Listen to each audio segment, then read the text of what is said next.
ดูท่าสวัสดียามเช้าค่ะน้องถุงทองกำลังทำความสะอาดผิวนะครับ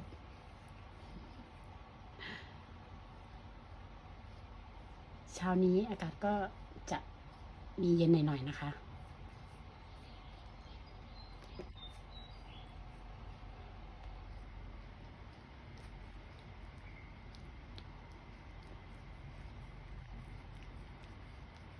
สบายอารมณ์